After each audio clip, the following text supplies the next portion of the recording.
There is a strange kind of exhaustion that sleep cannot fix. You wake up already tired, not because your body hasn't rested, but because your mind never truly did. Before your feet even touch the floor, a familiar voice begins speaking. It reminds you of the conversation you wish had gone differently. It rehearses the meeting that hasn't happened yet. It imagines problems that may never exist and searches desperately for solutions to questions no one has asked. From the outside, nothing seems wrong. You go to work, you answer messages, you smile when people expect you to smile. But beneath that ordinary day, your mind keeps moving, as if silence itself has become dangerous. And perhaps you've even convinced yourself that this constant thinking is a sign of responsibility.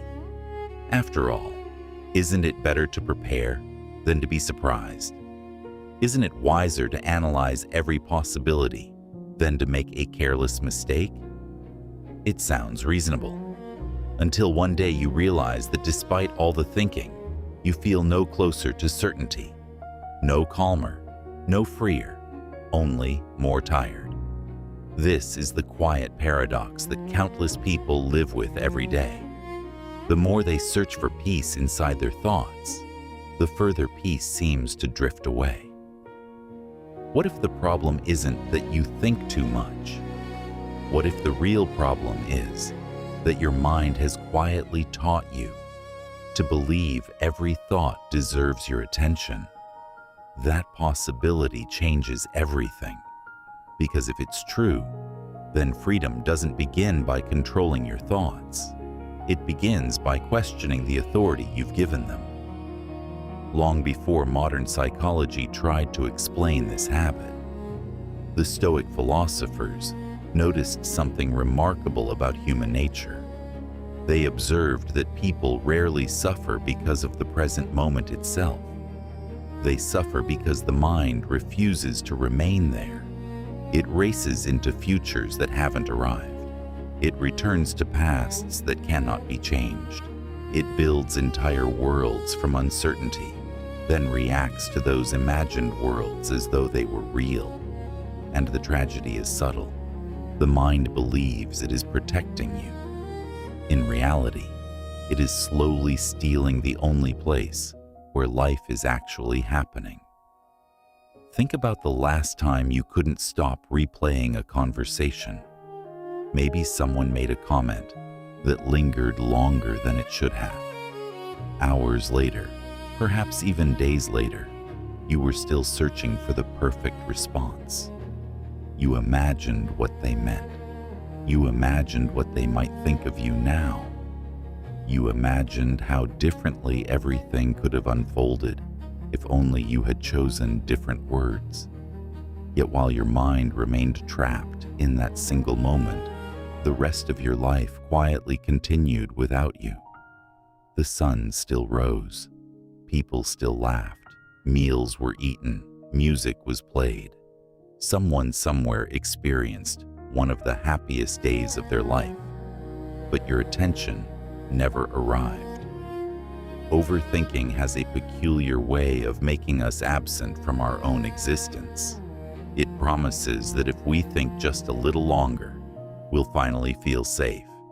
But safety never comes. Instead, the finish line keeps moving. One more possibility, one more scenario, one more explanation, one more reason to delay living until you've solved everything. The ancient Stoics understood something that remains surprisingly difficult for us to accept. The human mind does not naturally seek truth. It seeks certainty. And certainty is a temptation that reality rarely offers. We imagine that if we gather enough information, if we replay enough memories, if we anticipate enough outcomes, eventually uncertainty will disappear.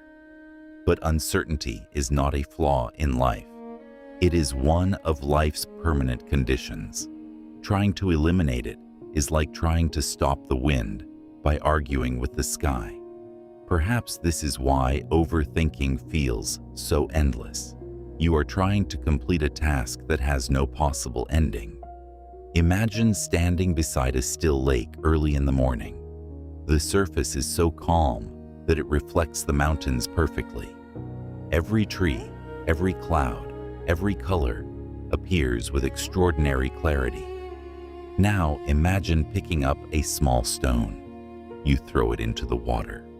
Ripples spread across the surface. The reflection begins to break apart. So you throw another stone, then another. Soon the water becomes restless, not because the lake has forgotten how to be still, but because it is never given the chance. Our minds often work in exactly the same way. Every anxious prediction, every imaginary argument, every attempt to force certainty is another stone thrown into the water. Then we look at the disturbed surface and wonder why we cannot see clearly. The answer has been there all along. Clarity has never depended on creating more movement. It has always depended on knowing when to stop disturbing the water. For a moment, consider your own life. How many decisions have been delayed because you were waiting to feel completely certain? How many nights have been surrendered to problems that disappeared on their own? How many moments of peace have been exchanged for questions that could never be answered? These aren't failures of intelligence. In fact, many people who overthink are deeply thoughtful, highly conscientious, and genuinely caring. That is precisely why the habit becomes so convincing. It disguises itself as wisdom. But wisdom and endless thinking are not the same thing. One leads toward clarity. The other often circles endlessly around uncertainty. The Stoics never asked us to stop thinking. They asked something far more difficult: to notice when thinking has quietly stopped serving life, and life has begun serving thought. That distinction is easy to miss, yet once you see it, you cannot unsee it. And in that quiet realization, the first crack appears in the invisible prison you may have lived inside for years. Not because your thoughts suddenly disappear, but because, perhaps for the first time, you begin to wonder whether they were ever holding the keys in the first place. If overthinking were simply a bad habit, it would be much easier to abandon. You would notice it, decide to stop, and move on with your day. But anyone who has spent sleepless nights trapped inside their own thoughts knows it doesn't work that way. Overthinking feels necessary. It doesn't announce itself as an enemy. It arrives disguised as a protector. It whispers that if you think just a little longer, you'll avoid embarrassment. You'll prevent failure. You'll discover the one answer that makes everything safe again. And because the promise sounds reasonable, we rarely question it. Instead, we follow it. Imagine walking through a forest as evening begins to fall. The path ahead becomes harder to see. Every unfamiliar sound suddenly feels significant. A branch snapping in the distance could be nothing, or it could be something dangerous. Your mind immediately begins searching for certainty. This instinct once helped our ancestors survive. Thousands of years ago, failing to notice danger could cost a life. The brain learned that uncertainty demanded attention. Better to assume the worst than to ignore a real threat. That ancient survival system still lives inside you. The problem is that the dangers have changed. Today, the lion is rarely outside the cave. It lives inside the imagination. It wears the face of tomorrow's meeting. An unanswered text message, a difficult conversation, a medical test, a financial decision, someone's silence, someone's opinion. The brain responds to these uncertainties with the same urgency it once reserved for physical survival. It cannot always distinguish between a genuine threat and a frightening possibility. So it begins producing thoughts.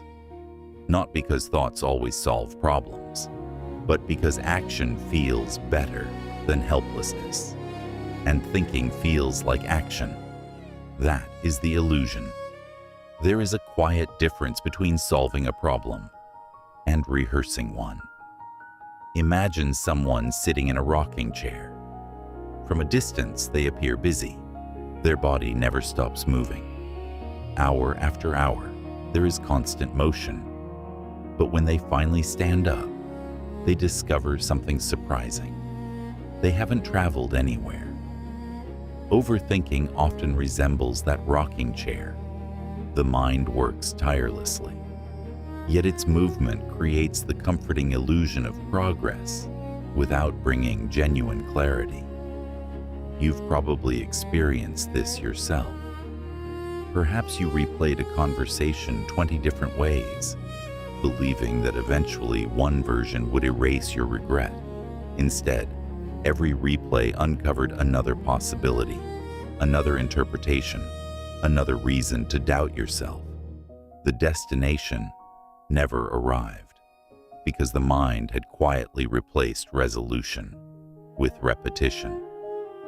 The Stoics observed this long before neuroscience existed. They noticed that people often become enslaved, not by events, but by the stories they continually tell themselves about those events. A careless remark from another person lasts only a few seconds, but inside the mind, it can survive for months. Not because the words continue to exist, but because memory keeps breathing life into them. Every return gives them new strength. Every rehearsal convinces the brain that the event remains unfinished. This is why some emotional wounds refuse to heal. Not because time has stopped moving, but because the mind refuses to stop reopening them. Marcus Aurelius understood this with remarkable clarity. He repeatedly reminded himself that external events possess far less power than the judgments we attach to them. Notice how subtle that idea is. He wasn't denying pain. He wasn't pretending difficult experiences don't matter. He was pointing towards something deeper, between what happens and what we suffer. There is often a story, and stories can be rewritten. Think about two people caught in the same rainstorm. One curses the weather, convinced the entire day has been ruined. The other smiles, lifts their face toward the sky, and continues walking. The rain has not changed. Only the relationship to it has. Our thoughts work much the same way. Most people assume peace will arrive when life finally becomes predictable. But life has never made that promise. Plans change. People leave. Health shifts. Opportunities appear without warning and disappear just as quickly. If peace depends on certainty, peace will always remain somewhere in the future. The Stoics offered a radically different possibility. Perhaps peace does not come from controlling life. Perhaps it comes from no longer demanding that life obey us.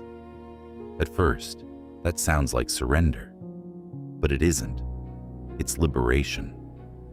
Because every attempt to control the uncontrollable quietly steals energy from the few things that actually belong to us: our attention, our choices, our character, our response. These are small territories, yet they are the only ones we have ever truly owned. Overthinking expands outward. It reaches endlessly toward people you cannot change, conversations you cannot replay, tomorrows you cannot predict, outcomes you cannot guarantee. The Stoic mind does the opposite. It gently returns home, again and again and again. Not because certainty has finally appeared, but because attention has found something real, the present moment. There is an old illusion that whispers to nearly everyone who overthinks. If I worry enough today, tomorrow won't hurt. But experience quietly teaches another lesson. Tomorrow still arrives exactly as it wishes, only now. You meet it already exhausted. Perhaps the greatest cost of overthinking isn't anxiety itself. It's the life that disappears, while anxiety keeps negotiating with the future. Entire afternoons vanish inside imagined conversations. Family dinners become background noise. Walks become planning sessions. Beautiful mornings become invisible because the mind is somewhere else entirely. And slowly, without ever intending to, a person begins living almost nowhere except inside their own head. The tragedy isn't that they're thinking. The tragedy is that they're missing the only place where life can actually touch them. The Stoics would have recognized this immediately, not as a failure of intelligence, but as a failure of attention. And attention, unlike certainty, can always be reclaimed. The question is not whether thoughts will continue to appear. They will. The question is something far more important. Who taught you that every thought deserved to be followed? That question may feel strangely uncomfortable, because once it is asked, the entire relationship between you and your mind begins to change. And when that relationship changes, a different kind of freedom quietly becomes possible. There is a quiet moment that comes to almost everyone who has spent years overthinking. It doesn't arrive with certainty. It doesn't arrive with dramatic confidence. It begins with a simple, unsettling realization.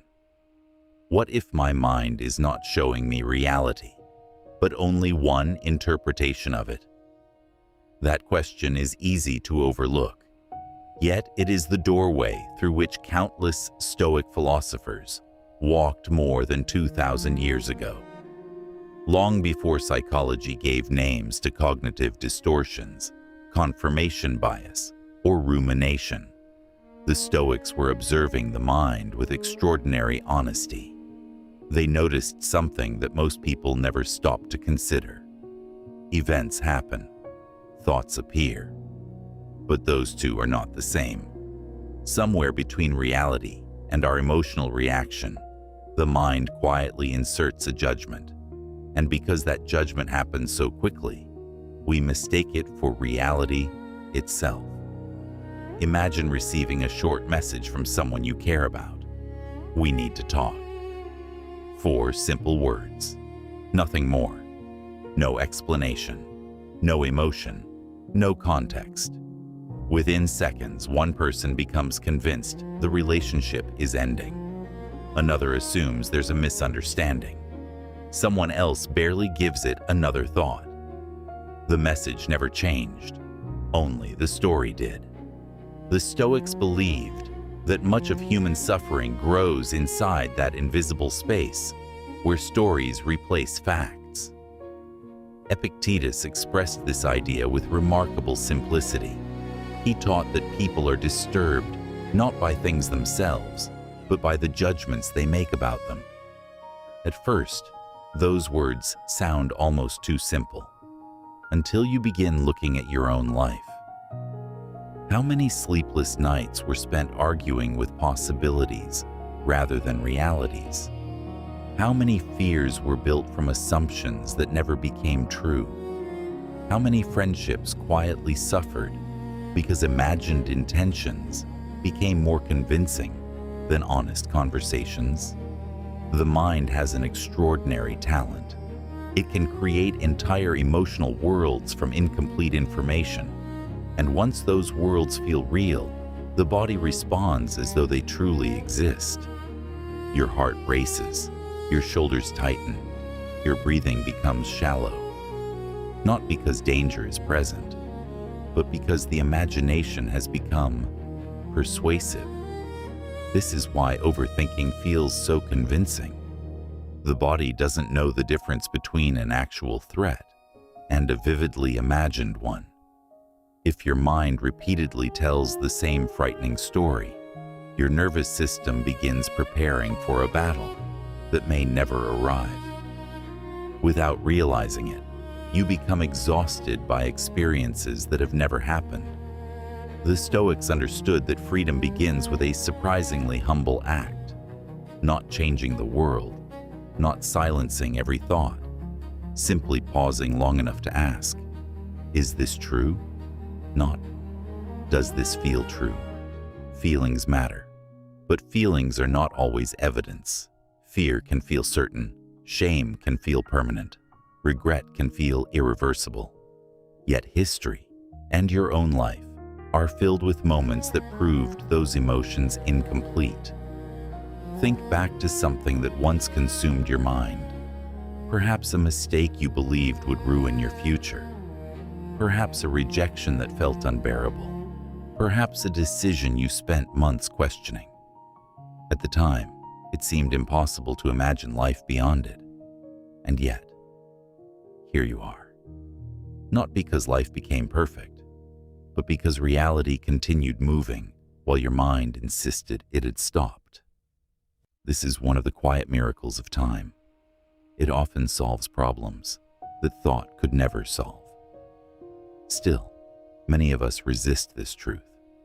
We believe that letting go means becoming careless, that if we stop analyzing every possibility, we'll become irresponsible.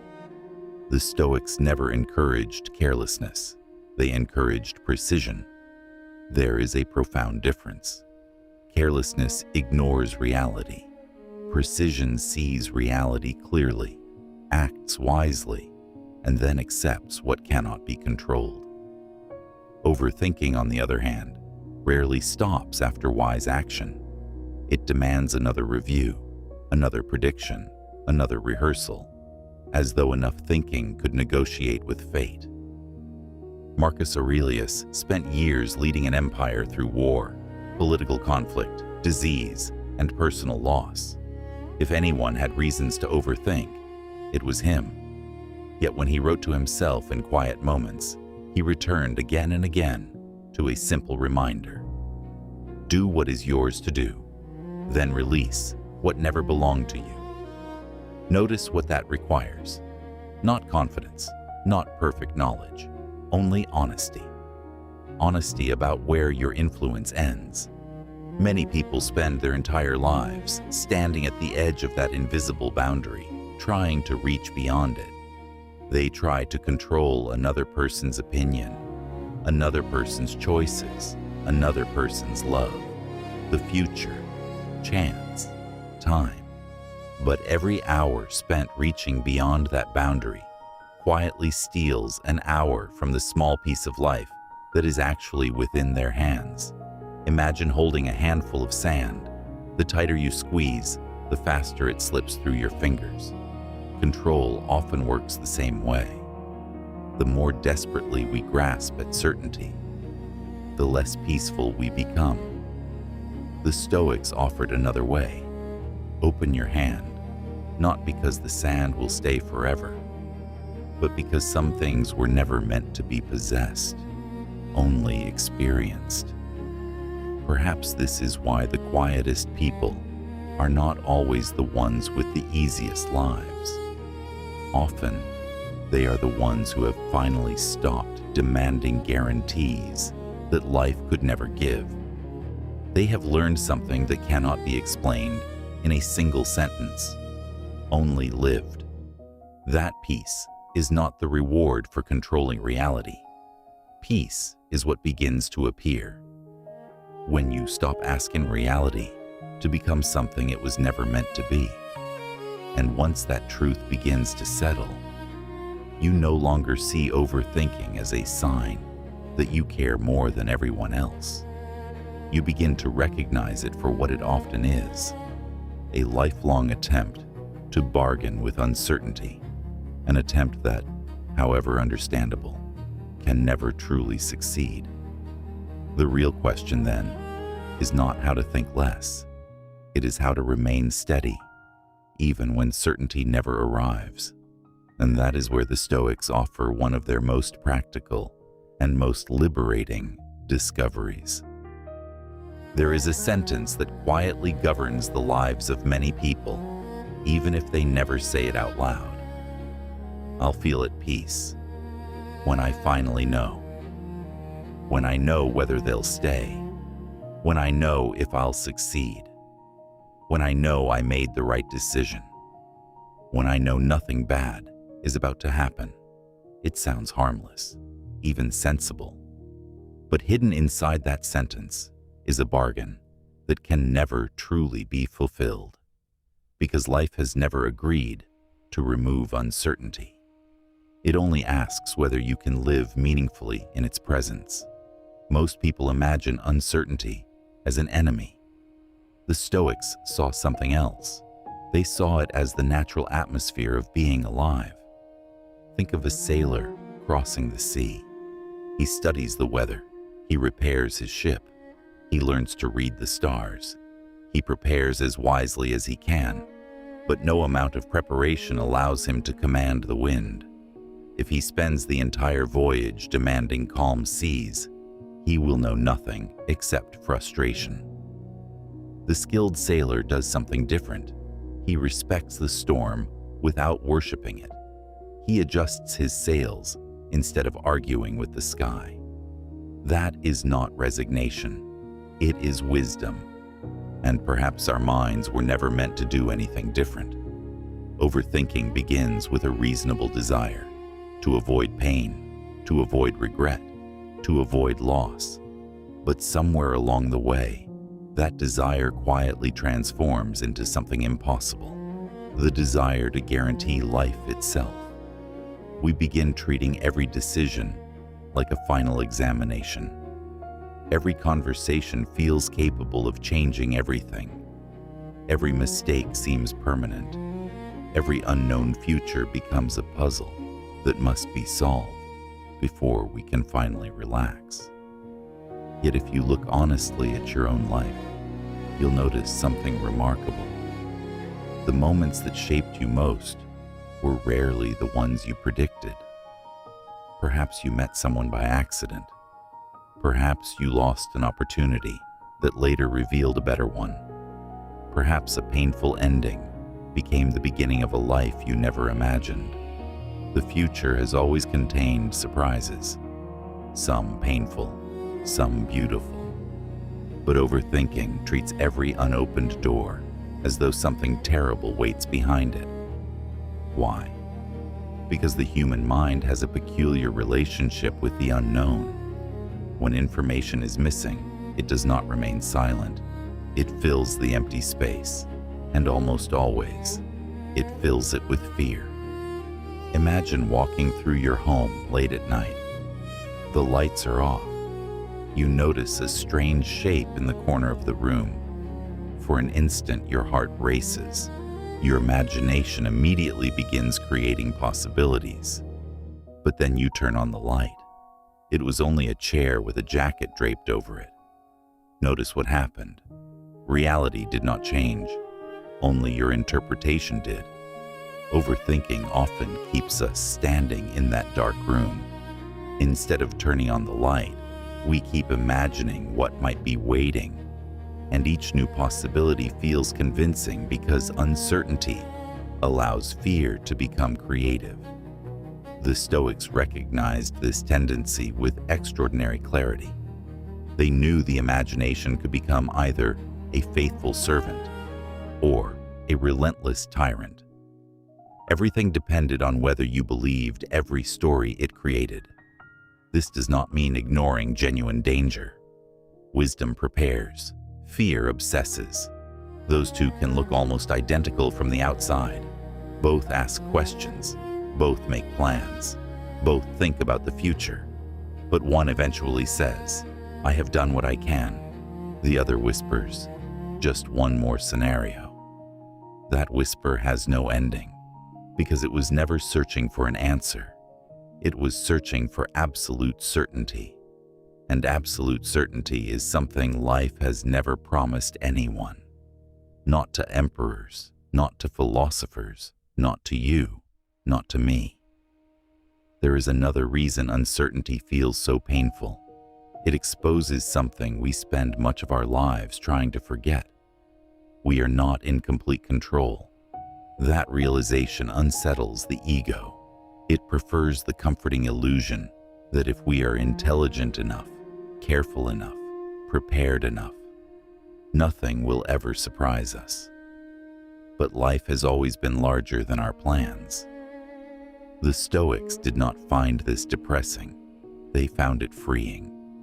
Because once you stop demanding control over everything, you discover how much energy was being wasted trying to hold the impossible. Imagine carrying a heavy backpack every day for years. At first, you hardly notice the weight. It simply becomes normal. Then one afternoon, someone gently lifts it from your shoulders. Only then do you realize how exhausted you've been. Overthinking often feels exactly like that. We become so accustomed to carrying imagined futures that we mistake the burden for our personality. We begin saying things like, "I'm just someone who worries. This is how my brain works. I've always been an overthinker." But those are descriptions, not identities. The Stoics would gently remind us that habits are practiced, not inherited, and what has been practiced can be practiced differently, not overnight, not through force, but through repeated moments of quiet awareness. Each time you notice yourself chasing certainty, you are standing at a crossroads. One path leads back into endless mental negotiation. The other asks a much simpler question. What is actually happening right now? Not tomorrow, not next month, not in the version of reality your imagination has invented. This moment, this breath, this conversation, this step. The present is surprisingly modest. It rarely demands that you solve your entire life. It usually asks for only one honest response. Yet because our minds are addicted to distant possibilities, we overlook the quiet simplicity of what is already here. The Stoics returned to the present again and again, not because the present was always pleasant, but because it was always real. Reality may contain difficulty, but imagination often multiplies it. The moment you begin seeing that difference, something subtle changes inside you. You stop treating uncertainty like an enemy to defeat. Instead, you begin meeting it like an old companion who has been walking beside every human being since the beginning of history. And strangely enough, that is often the moment uncertainty begins losing its power, not because it disappears, but because you no longer believe it must disappear before you are allowed to live. There's a deeper freedom waiting beyond that realization. A freedom that has almost nothing to do with controlling your thoughts, and everything to do with changing your relationship with them. There is a common misunderstanding about peace. Most people imagine it as the absence of thought. A perfectly silent mind. No worries, no fears, no doubts, just complete stillness. It sounds beautiful, but it also sets an impossible standard, because the mind was never designed to stop producing thoughts. Just as the heart continues beating without permission, the mind continues thinking without invitation. The question has never been whether thoughts will appear. The question is what happens after they do. Imagine sitting beside a busy road. Cars pass by every few seconds. Some are old, some are new. Some are loud enough to interrupt your attention. You notice each one, but you don't feel compelled to chase it. You don't run into the street to inspect every vehicle. You simply let it pass. Now imagine treating your thoughts the same way. A memory appears. You notice it. An anxious prediction appears. You notice it. A painful regret arrives without warning. You notice it. The difference is subtle, but profound. You stop climbing into every passing thought as though it were carrying you somewhere important. For many people, this sounds almost impossible. Not because they disagree with it, but because they've spent years believing that every thought demands a response. If a fearful thought appears, they argue with it. If an embarrassing memory returns, they defend themselves against it. If uncertainty arises, they rush to solve it. Without realizing it, they become trapped in an endless conversation with their own mind. And here's the strange part. The mind often mistakes resistance for importance. The harder you fight a thought, the more attention you give it. The more attention you give it, the more significant it appears. Imagine someone saying, "Whatever you do, don't think about a white bear." For a moment, there it is. Not because you wanted it, but because trying not to think about something often keeps it alive. The Stoics understood this in their own way. They did not teach people to suppress the mind. They taught them to examine it. There is a world of difference between those two approaches. Suppression says, "This thought shouldn't exist." Wisdom asks, "Is this thought useful?" Notice how much gentler that question is. It does not wage war against the mind.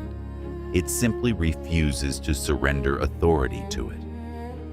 Marcus Aurelius filled the pages of his private journal with observations like this. He never expected himself to be free from difficult emotions. He expected himself to remember that emotions and judgments are not identical. Fear could visit. It did not have to become his ruler. Anger could arise. It did not have to become his identity. An anxious thought could appear. It did not deserve unquestioning obedience. This distinction changes everything. Because the moment you realize that a thought is not a command, you recover something overthinking quietly stole from you. Choice. Imagine standing on the bank of a river. Leaves float past on the current. You notice each one. Some are bright green, others are dry and brittle. Some catch your eye for a moment before drifting away. You never feel responsible for stopping the river. Your mind works much the same way. Thoughts arise, thoughts pass. The suffering begins only when you jump into the river and try to hold every leaf in your hands. Many people spend years trying to empty the river. The Stoics would suggest something simpler. Stay on the shore. Observe. Respond only when response is truly needed. This sounds passive. It isn't. It requires a remarkable kind of courage, because overthinking offers a false sense of control. Letting a thought pass without chasing it can feel frightening. Your mind whispers, "What if this was important? What if ignoring it is a mistake? What if something terrible happens because you stopped worrying?" Those questions feel convincing, but ask yourself something honestly. How many of your worries actually protected you? Not how many problems you wisely prepared for. Preparation is different. How many hours of repetitive worry changed the future? How many sleepless nights prevented disappointment? How many imaginary conversations guaranteed better relationships? The answer is often painful. Very little changed, except you. You became more tired, more distracted, less present. The Stoics believe that our energy is one of life's most valuable resources, not because energy helps us accomplish more, but because attention determines the quality of our existence. Where your attention lives, your life quietly follows. If your attention lives inside imagined futures, life begins to feel like waiting. If your attention lives inside old regrets, life begins to feel like looking backward. But if attention learns to return again and again to what is actually before you, something extraordinary begins to happen. Ordinary moments become visible again. The warmth of sunlight through a window, the sound of rain against the roof, the laughter of someone you love, the taste of your morning coffee, the rhythm of your own breathing. These things were never absent, only your attention was. Overthinking steals life in small pieces. It rarely announces the theft.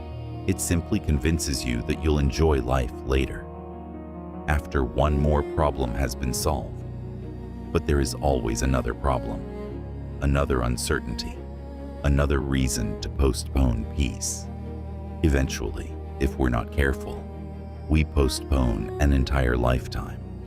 The Stoics refused that bargain. They understood something that modern life often encourages us to forget.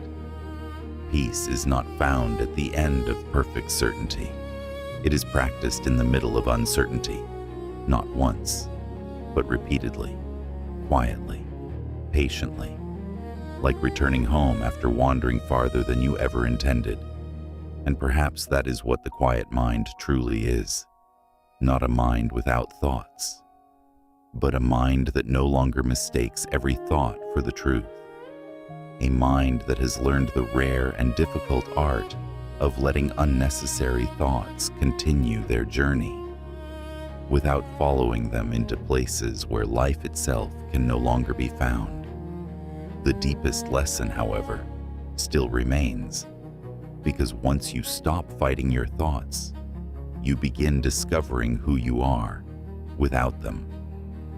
And that realization changes far more than your mind. It changes the way you live. There is a moment that arrives so quietly, you might miss it if you aren't paying attention. It isn't dramatic. There are no fireworks, no sudden flash of enlightenment. One morning, you wake up with the same responsibilities, the same unanswered questions, the same uncertain future. And yet, something feels different. Not because life has become easier, but because your mind is no longer trying to wrestle life into certainty. For years, you believed peace was waiting somewhere ahead, after the perfect decision, after the right relationship, after enough money, after enough preparation, after one final answer. But every answer created another question. Every solved problem made room for another. You were running toward a finish line that quietly moved every time you came close. Then, almost without noticing, you stopped running. Not because you gave up, because you finally understood. Life was never asking you to predict every outcome. It was asking you to meet each moment with honesty. That realization changes something profound. You stop treating uncertainty like an interruption. You begin seeing it as the condition in which courage becomes possible. After all, courage has never existed where everything is guaranteed. Trust has never existed where nothing can be lost. Wisdom has never existed where every answer is already known. The qualities we admire most in others are born precisely because life refuses to offer certainty. Perhaps that is why the Stoics never searched for perfect control. They searched for steadiness. A tree does not demand that the wind stop blowing. Its strength comes from learning how to bend without breaking. The human mind is not so different. Thoughts will continue to come. Some will be wise, some will be fearful. Some will arrive in the middle of the night wearing the convincing disguise of urgency. You do not need to slam the door on them. You do not need to invite them in for hours of conversation either. You can simply notice their arrival and choose whether they deserve a place at your table. That choice is quieter than most people expect. It is made in ordinary moments. When an old memory returns, when someone misunderstands you, when a plan falls apart, when tomorrow refuses to reveal itself. These moments become your practice. Not because you never feel anxious, but because anxiety is no longer the voice that makes your decisions. This was never about becoming fearless. The Stoics never promised that. Marcus Aurelius still knew grief. Epictetus still knew hardship. Seneca still knew uncertainty. Their philosophy was never an escape from being human. It was a way of remaining fully human, without becoming imprisoned by every passing emotion. That distinction matters, because modern life often tells us that happiness means feeling good all the time. The Stoics would probably smile gently at that idea. A meaningful life has never required perfect emotions. It requires an honest relationship with them. You can feel fear without surrendering your future to it. You can feel sadness without believing joy has disappeared forever. You can feel uncertainty without demanding that uncertainty leave before you begin living. And perhaps this is the deepest misunderstanding about overthinking. It is rarely a lack of intelligence. More often, it is an excess of resistance, a refusal to let life remain partly unknown. Yet every meaningful chapter of your life began as something unknown. The people who changed you, the opportunities that found you, the lessons you never wanted but desperately needed. None of them arrived with certainty. They arrived as unopened doors. If you had insisted on guarantees before walking through them, many of those moments would never have become part of your story.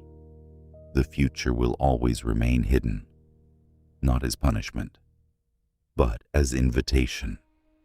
An invitation to practice wisdom instead of prediction, presence instead of perfection, character instead of control. And if you ever forget this, return in your mind to the still lake.